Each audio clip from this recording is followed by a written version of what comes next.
إلا الله لا إله إلا الله لا. السلام عليكم ورحمة الله وبركاته. الحمد لله وكفى والسلام على عباده الذين اصطفى. اللهم صل وسلم على نبينا محمد صلى الله عليه وسلم. أما بعد، أعوذ بالله السميع العليم من الشيطان الرجيم من همزه ونفسه ونفخه. من جاء بالحسنة فله عشر أمثالها ومن جاء بالسيئة فلا يجزى إلا مثلها وهم لا يظلمون. صدق اللہ العظیم. حضرات محترم، اللہ رب العزت قرآن مجید میں فرماتے ہیں کہ جو کوئی شخص نیکی کرتا ہے تو اس کو اس کے بدلے 10 نیکیوں کا ثواب ملتا ہے. تو جب وہ کوئی گناہ کرتا ہے تو اس کو اسی کے مثل جتنا اس نے گناہ کیا ہوتا ہے تو اس کے جتنا کیا ہے اتنی ہی اس کو سزا ملتی ہے.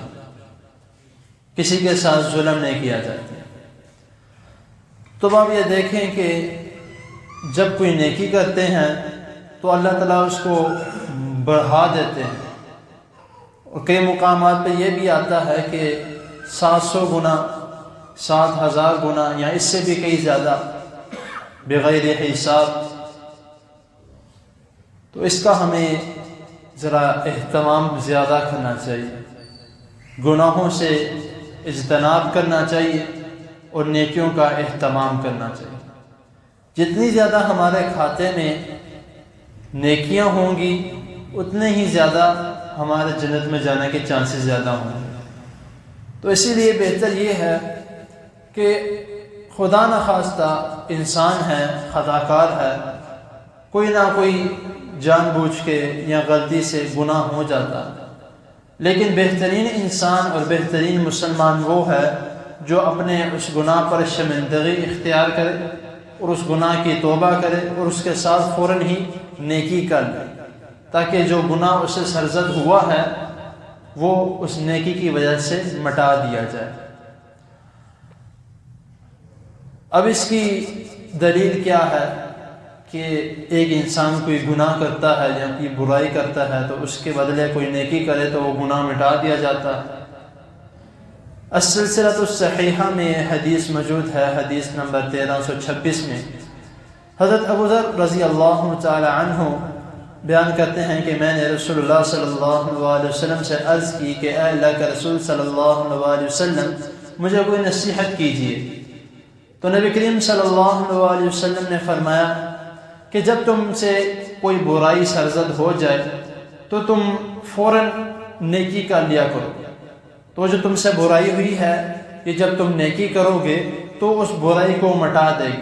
تو حضرت ابو ذر رضی اللہ تعالی عنہ انہوں نے سوال کیا کہ اے اللہ کے رسول صلی اللہ علیہ وسلم کیا لا الہ الا اللہ کہنا بھی نیکی ہے؟ تو نبی کریم صلی اللہ علیہ وسلم نے فرمایا یہ تو بہت افضل نیکی ہے. تو اس سے ہمیں یہ سبق ملتا ہے کہ اگر کوئی گناہ ہو جاتا ہے تو فوراً استغفار کر لیں. اگر کوئی گناہ ہو جاتا ہے فوراً اس کے بدلے کوئی چھوٹی سی کس طرح کی بھی نیکی کر لیں تو انشاءاللہ تعالیٰ اللہ اس گناہ کو معاف فرما دیں. اور چلتے پھرتے لا الہ الا اللہ اس کا ذکر کرتے رہیں.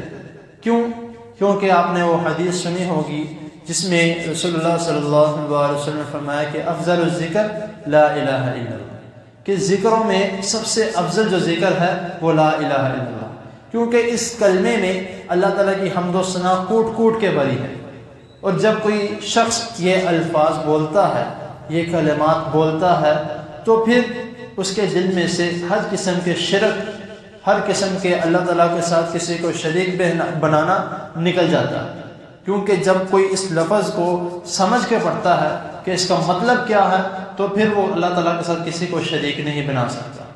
اگر اس نے اس کے مطلب کو پتہ نہیں ہے یا اس نے اس مطلب کو جاننے کی کوشش نہیں کرنی تو پھر وہ جو مرضی کرتا رہے، مسلمان ہونے کے باوجود بھی وہ جو مرضی کرتا رہے، اس کا مسلمان ہونے کا کوئی فائدہ نہیں۔ تو بہترین اور افضل مسلمان کون ہے؟ جو اپنے گناہوں پر شرمندگی اختیار کرے اور اپنے گناہوں کی توبہ کرتا رہے اور ہمیشہ اللہ تعالیٰ کا ذکر کرتا رہے۔ تو اللہ تعالیٰ کی حضور دعا ہے اللہ تعالیٰ ہمیں جو سنا ہے اس پر عمل کرنے کی توفیق عطا فرمائے، اور ہمیں ہر قسم کے گناہوں سے بچنے کی توفیق عطا فرمائے، اور زیادہ سے زیادہ نیکیاں اور اللہ تعالیٰ کا ذکر کرنے کی توفیق عطا فرمائے۔ وآخر دعوانا ان الحمد للہ رب العالمین۔ جزاکم اللہ خیر۔